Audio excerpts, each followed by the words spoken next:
Right, hello there everybody, good morning, good evening, good afternoon. And if you're new to my channel, my name is Paul and I'm also called NetHack. I also run this here channel, which you've worked out. It's called Mr. Cuddy 2977 and it's the YouTube channel you're watching this video on. I do quizzes, I do movie reviews, I do TV reviews, and I do lots of silly jokes. You've probably seen those floating past.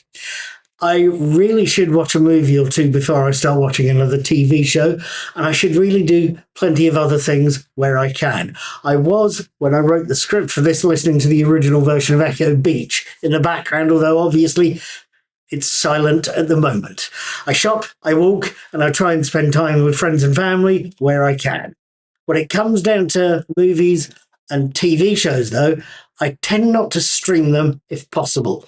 I prefer physical media, Blu-rays and DVDs and CDs, in other words. And with the amount I watch, it's cheaper, I think, to buy an optical disc and watch that, rather than pay a subscription fee for a streaming service I am not going to use for months on end. Given I don't have a Blu-ray player, you're going to ask me a question. You're going to ask me, Paul, how on earth are you watching Blu-ray discs if you don't have a Blu-ray player to watch them on?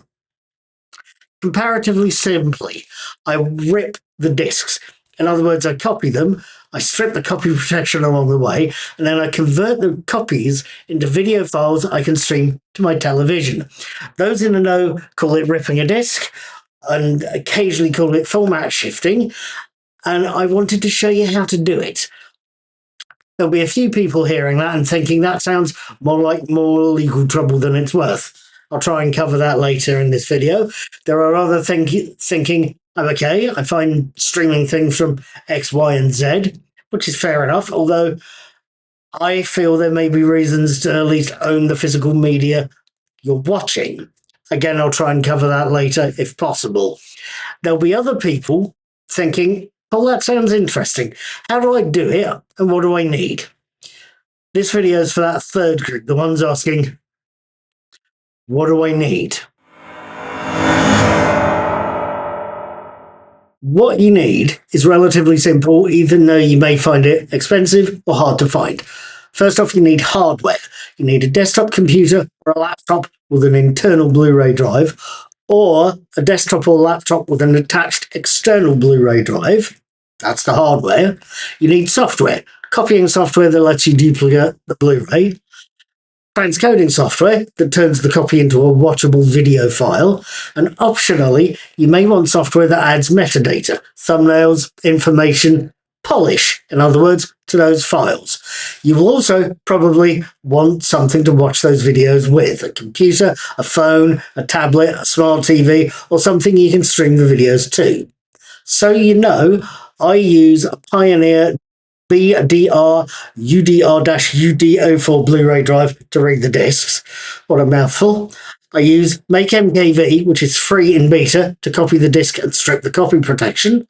I use HandBrake to recode the copies. I use MetaZ, the Mac-only free app to add thumbnails, and a desktop to run all this software, and an Apple TV to watch the stuff on.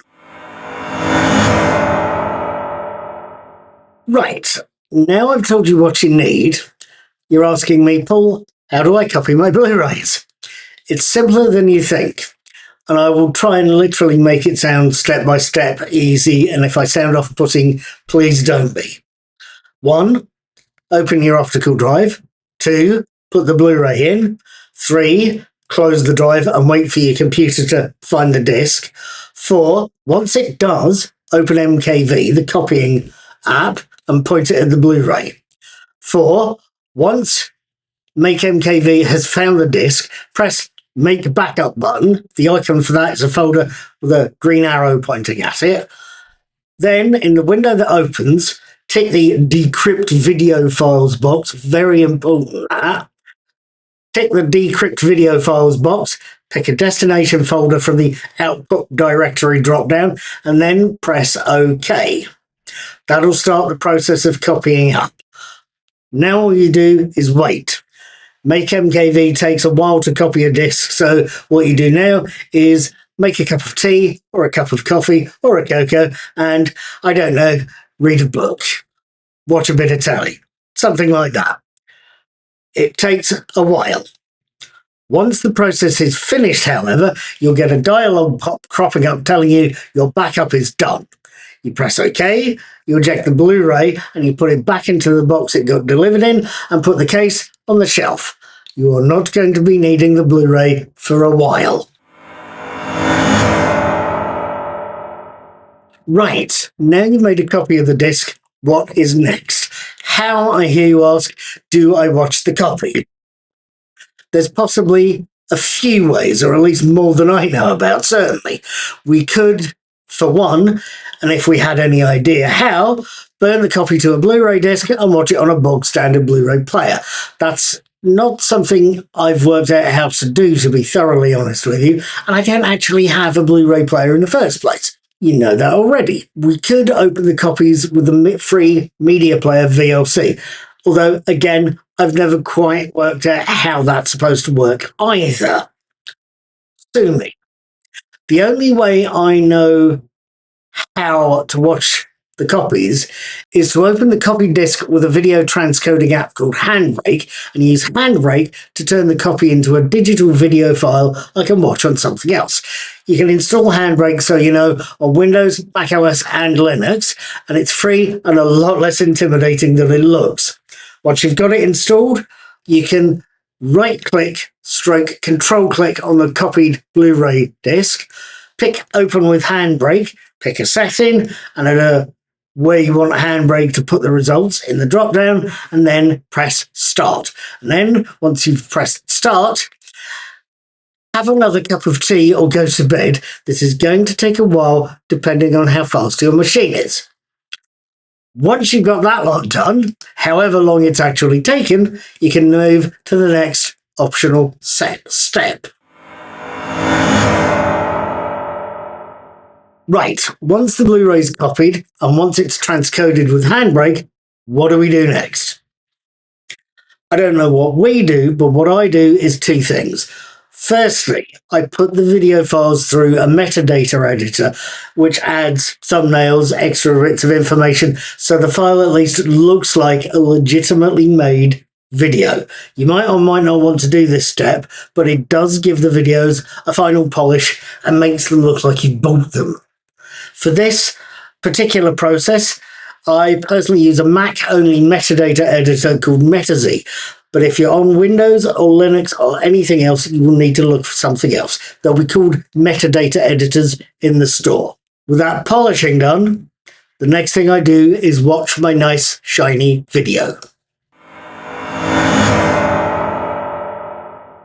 Now, I can see what you're asking or going to ask me now that lot's all done, dusted and swept under the carpet. And now we have something we can watch. You're asking me, Paul, you're asking, how do I watch these videos?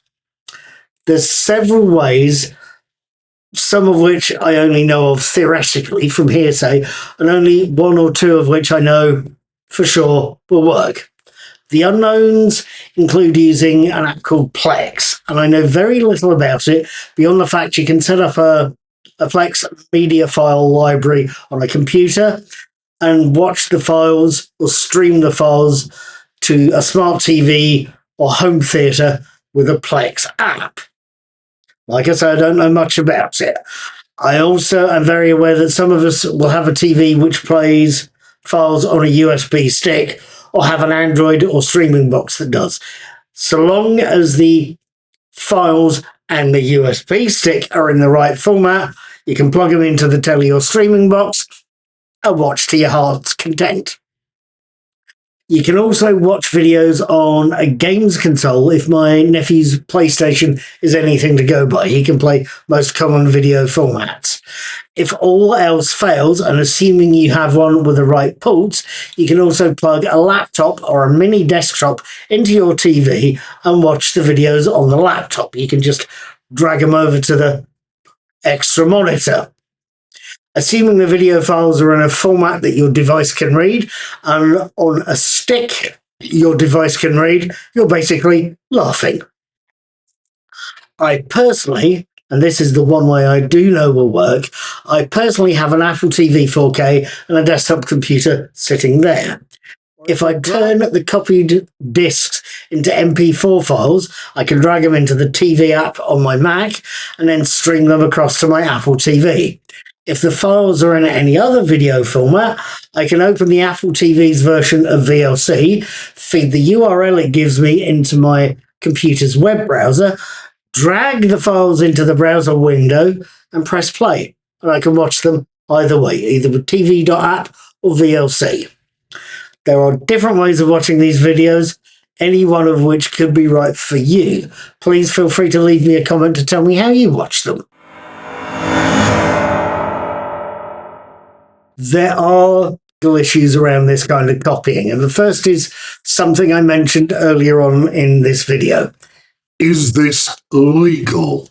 I will be honest, I do not know. I am no copyright or IP lawyer. From the little I understand, when we buy a professionally made Blu-ray or DVD, the various licensing agreements we sign up to with the purchase means we can't legally, generally copy it.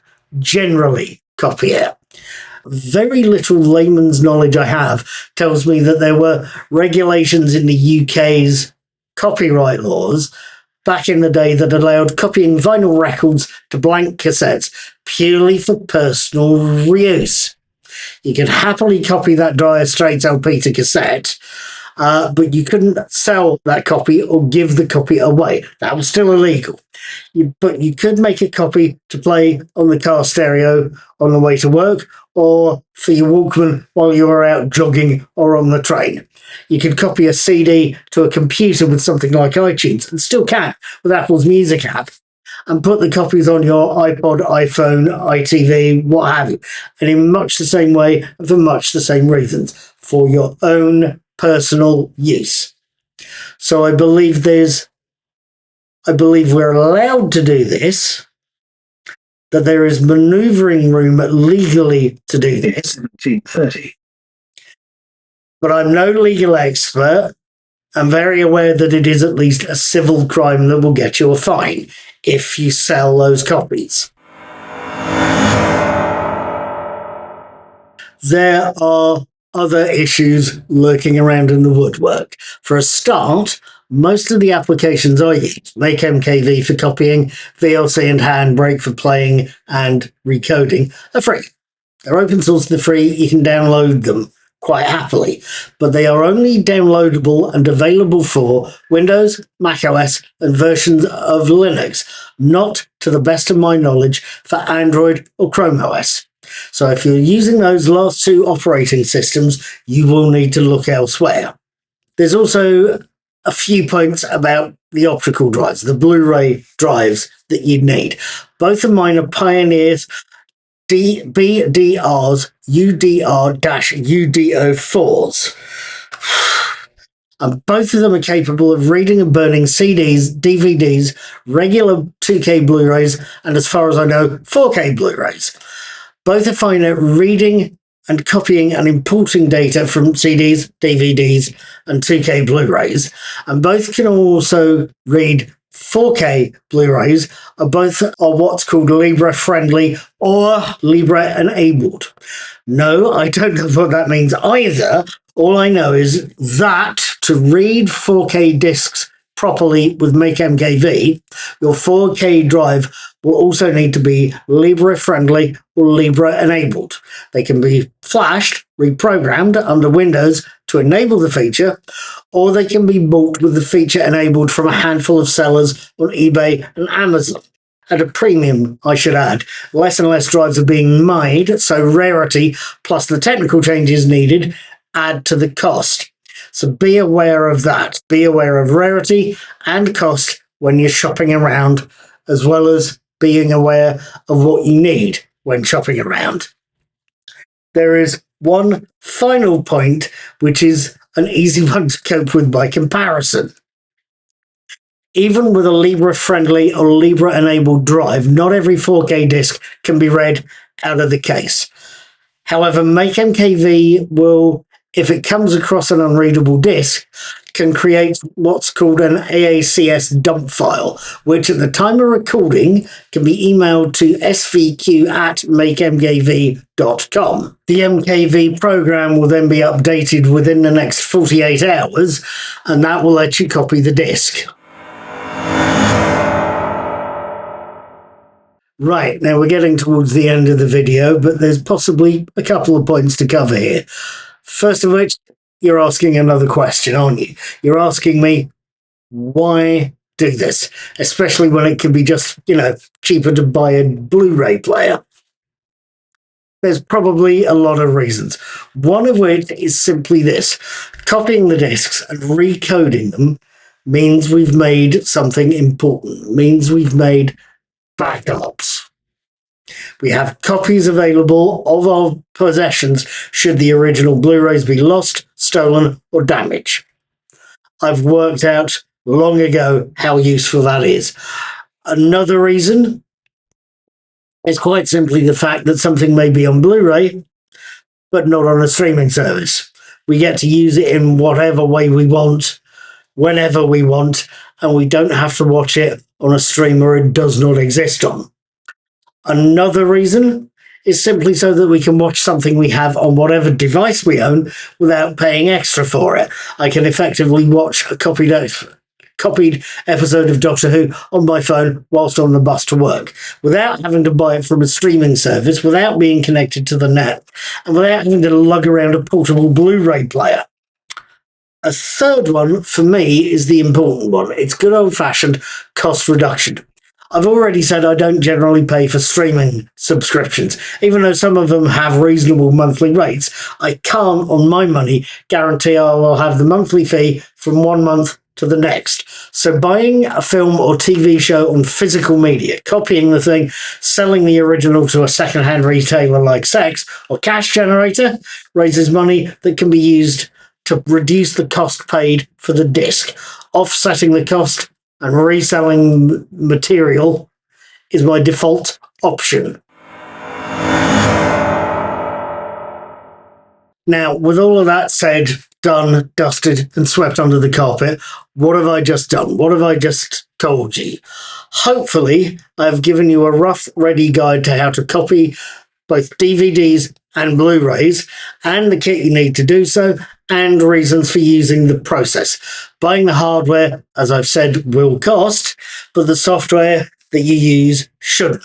Either way, I've given you a way of copying Blu-rays that I believe is one that will prove useful, if for no other reason than this. It gives you and me both a way of backing up our content, and gives you and me both a way of watching what we want to watch, when we want to watch it, and how we want to watch it.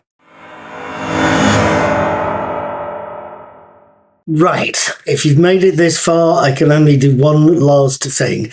I can only say thank you for watching this video. I hope it's something that will prove useful for you.